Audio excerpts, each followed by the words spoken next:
এখন বন্ধু গাছগুলিতে কেমন পরিমাণে পটল ধরে আছে দেখতে পাচ্ছেন। ছোট ছোট এবং বড় বড় অনেক জালিতে কিন্তু পরিপূর্ণ রয়েছে এবং গাছগুলিতে পটল প্রচুর হারে কিন্তু রয়েছে। শুধু এই পাশে না, আমি যদি দেখাই, বৃষ্টি বা বর্ষা শুরু হলেই পটল গাছের ক্ষেত্রে নানা রকম সমস্যার সৃষ্টি হয়। এক নম্বরে গাছের গোড়া পচার একটা সমস্যার সৃষ্টি হবে, গাছের গোড়ার মাটি যদি শক্ত না থাকে। দুই নম্বরে গাছের কিন্তু আঠা গলার একটা সমস্যা দেখা যাবে।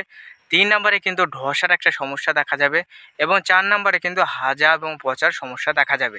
তাই আজকের এই ভিডিওর মাধ্যমে আমি আলোচনা করব কোন পদ্ধতিতে এবং কি কি ওষুধ স্প্রে করলে পটল গাছের গোড়া পচার হাত থেকে আপনি 100% রক্ষা করতে পারবেন এবং সেই সঙ্গে সঙ্গে গাছে যদি আঠা গলে তার থেকেও মুক্তি পাওয়ার জন্য কোন কোন ওষুধ 100% স্প্রে করে কাজ পাবেন, সেটা নিয়ে আজকের ভিডিওতে আলোচনা করা হবে। যে সমস্ত ওষুধের তথ্য আমি এই ভিডিওতে শেয়ার করব 100% পরীক্ষিত, গাছে স্প্রে করা হয়েছে, কাজ পেয়েছি, তাই তোমাদের মাঝে শেয়ার করছি। তাই কথা না বাড়িয়ে ভিডিওতে একটা লাইক দিয়ে চলো এগিয়ে যাই। এই দেখো, এই অংশটা দেখো, এই দেখো, এই অংশটা দেখো, দেখো, দেখতে পাচ্ছ? দেখো কত পরিমাণে পটল রয়েছে, দেখতে পাচ্ছ? এবার এই এত পরিমাণে পটল থাকার পরেও এই বর্ষাকাল আসার পরে গাছগুলি যদি গোড়া পচা, ধসা এই রকম রোগের প্রাদুর্ভাব যদি দেখা যায়, তাহলে গাছগুলিতে কিন্তু ব্যাপক হারে কিন্তু আমাদের লসের সম্মুখীন হতে হয়। বিশেষ করে বর্ষার প্রাককালে গাছগুলির কিন্তু গোড়া পচা, ধসা এসব সমস্যা কিন্তু দেখা যায়।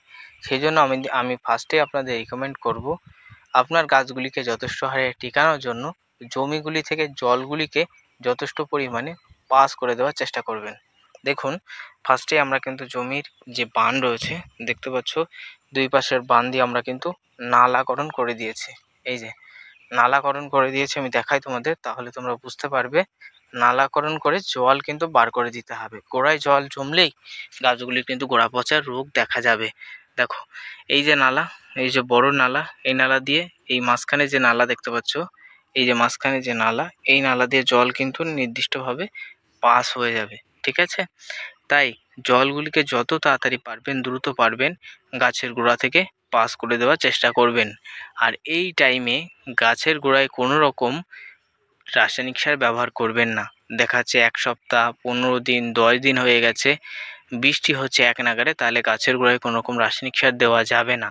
যদি আপনি প্রয়োগ করেন, দেখা যাচ্ছে আপনি আজকে, আমি একটু গাছের গোড়ায় যাই, দেখা যাচ্ছে আপনি আজকে এই গাছের গোড়ায় রাসায়নিক সার দিলেন, ভালো করে বুঝবেন, এই গাছের গোড়ায় আজকে আপনি এখানে রাসায়নিক সারটা ব্যবহার করলেন।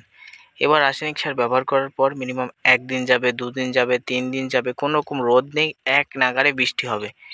এক নাগাড়ে যখন বৃষ্টি হবে, তখন কিন্তু গাছের গোড়াগুলি ধীরে ধীরে পচে যাবে, পচে কিন্তু নষ্ট হবে। দেখা যাচ্ছে রাসায়নিক সার আপনি এখানে ছড়িয়ে দিয়েছেন, তার একটা অ্যাকশান থাকবে, সেই অ্যাকশানটা কিন্তু গাছের গোড়ায় গিয়ে গাছের গোড়াটা কিন্তু পচাবে। এবার রাসায়নিক সার কীভাবে কাজ করে, অনেকে বলতে পারে দাদা ছড়িয়ে দিয়েছি তো মাটির সাথে মিশে গেছে, তাহলে কি কাজ?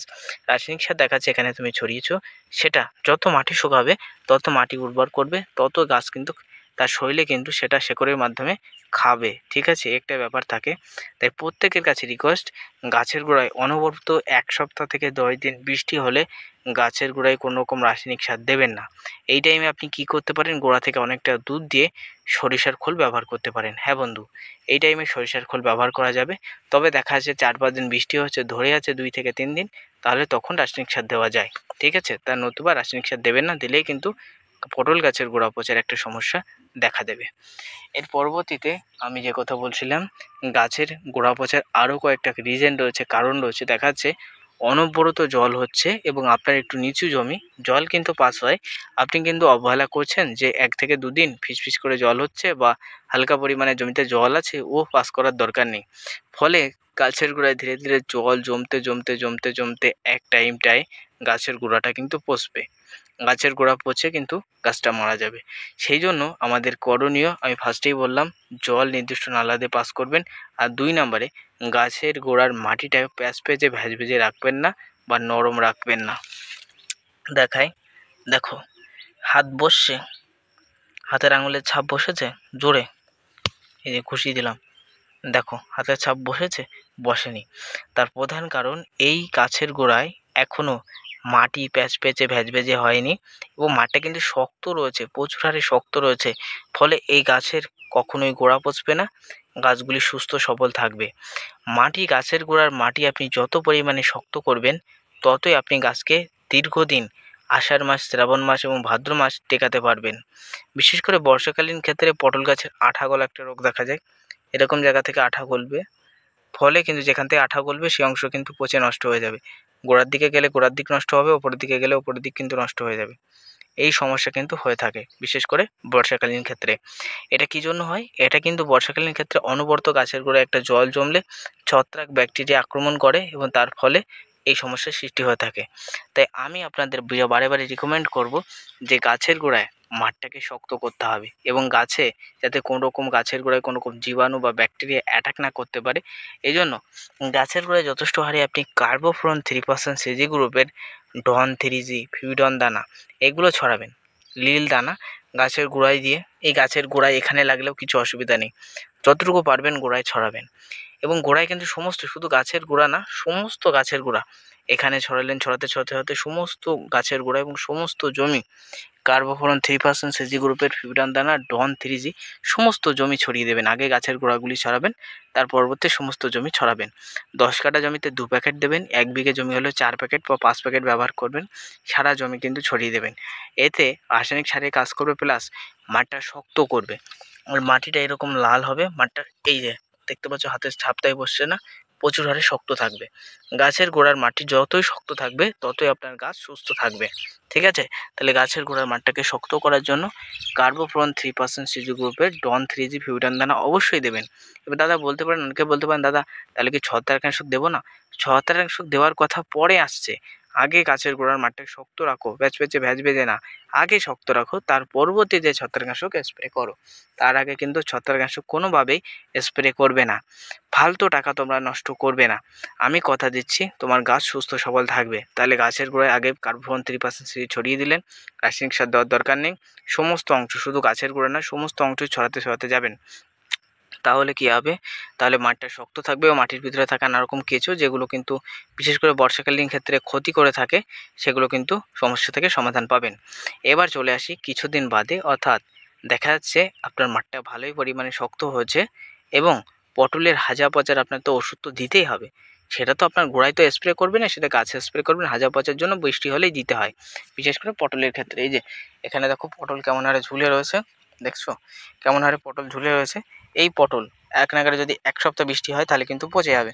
এজন্য হাজা পচার আমি যে বীজ ব্যবহার করব, কপার হাইড্রক্সাইড, টপগান ডিপি এবং তার সাথে ইন্দোফিলের স্পিন ফাঙ্গিসাইড, কার্বনডাজিম প্লাস ম্যাঙ্কোজেম সমৃদ্ধ ফাঙ্গিসাইড, এই যখন দুটো জলে একসাথে গুলবো, 15 গ্রাম 15 গ্রাম 30 গ্রাম যখন দুটো একসাথে জলে গুলবো, সেই জল সারা জমি স্প্রে করার পর গাছের গোড়াগুলিতেও আমি স্প্রে করে দেবো। যতটা পারবো গোড়ায় স্প্রে করব। গাছে স্প্রে করলেই সেটা পাতার মাধ্যমে শরীরে কিন্তু প্রবেশ করে শেকড়ে পৌঁছায়। তবে কিন্তু যতটুকু পারবেন গোড়ায় স্প্রে করে দেবেন। তাতে আপনার গোড়ায় যদি কোনো ছত্রাক ব্যাকটেরিয়া থাকে বা কোনো সমস্যা থাকে, সেটা কিন্তু কন্ট্রোল করবে এবং গাছ শক্তিশালী হয়ে আপনার কিন্তু প্রচুর হারে গাছের কিন্তু গোড়া পচাকে কন্ট্রোল করবে। অত দামি দামি ফাঙ্গিসাইড, নেটিভো, অ্যামিস্টার, টপ, এটা সেটা দিতে হবে না। আমি বললাম টপগান ডিপি, কপার হাইড্রক্সাইড এবং ইন্দোফিল স্পিন ফাঙ্গিসাইড, কার্বনডাজিম এবং ম্যাঙ্কোজেম সমৃদ্ধ এই ফাঙ্গিসাইড ব্যবহার করো, যা কিন্তু বর্তমানে আমরা ব্যবহার করছি এবং যার ফলে আমাদের গাছগুলিকে যথেষ্ট হারে হাজা পচা এবং এটা সেটা গোড়া পচা এই সমস্যা থেকে আমরা কিন্তু মুক্তি পাচ্ছি, কন্ট্রোল করতে পারছি। তাই আপনাদের রিকমেন্ড করছি আপনারাও কিন্তু ব্যবহার করুন, আপনারাও ব্যবহার করবেন। এবং কখন স্প্রে করতে হবে? অবশ্যই বৃষ্টি থামার পর স্প্রে করবেন। তাতে আপনার গাছগুলির পটলগুলিকে হাজা পচা বা এটা সেটার হাত থেকে রক্ষা করতে পারবেন। যেহেতু আমাদের আজকের মূল আলোচনার বিষয় গাছের গোড়া পচার হাত থেকে পটল গাছকে কীভাবে রক্ষা করবেন এবং গাছগুলিকে কীভাবে টেকাবেন, তাহলে ফার্স্টে আমি বললাম গাছের গোড়ায় কার্বোফ্লোরন 3% সিজি গ্রুপের ডন 3G ফিউডন দানা ছড়াবেন। 2 নম্বরে যে হাজা পচা যে ওষুধটা স্প্রে করবেন গাছে, সেটা গোড়ায় স্প্রে করে দেবেন। তাতে আপনার গাছগুলি সুস্থ এবং সবল থাকবে। এবং যারা বলছেন দাদা এই টপগান ডিপি বা এটা সেটা আমার এলাকায় পাচ্ছি না, তাহলে একটা ফাঙ্গিসাইডের নাম বলুন। তাদের ক্ষেত্রে বলবো শুধুমাত্র অনলি ফর নেটিভো ফাঙ্গিসাইড স্প্রে করো। এই নেটিভো ফাঙ্গিসাইড স্প্রে করলে গাছে এবং গাছের গোড়ায় স্প্রে করলে ইহা কিন্তু গাছকে শক্ত করে, স্ট্রং করে এবং গাছের পটলে হাজা পচা এটা সেটা কন্ট্রোল করে। তবে দাম বেশি বলে অনেকেই কিনতে চায় না। ঠিক আছে? ইহা স্প্রে করলেও কিন্তু কাজ চলবে। তাই দর্শক বন্ধু, এতক্ষণ তোমাদের দেখালাম পটল গাছের গোড়াকে পচার হাত থেকে রক্ষা করতে, গাছকে স্ট্রং করতে কী কী করণীয় সেটা সম্পর্কে আলোচনা করলাম। তাই ভিডিও ভালো লাগলে প্রত্যেকে লাইক করে দিও, চ্যানেলে নতুন হলে সাবস্ক্রাইব করো এবং ভিডিওটা শেয়ার করে অন্যান্য দর্শকদের দেখার সুযোগ করে দিও। আর অবশ্যই তুমি কোন জেলা থেকে ভিডিওটা দেখছো কমেন্টে কমেন্ট করো।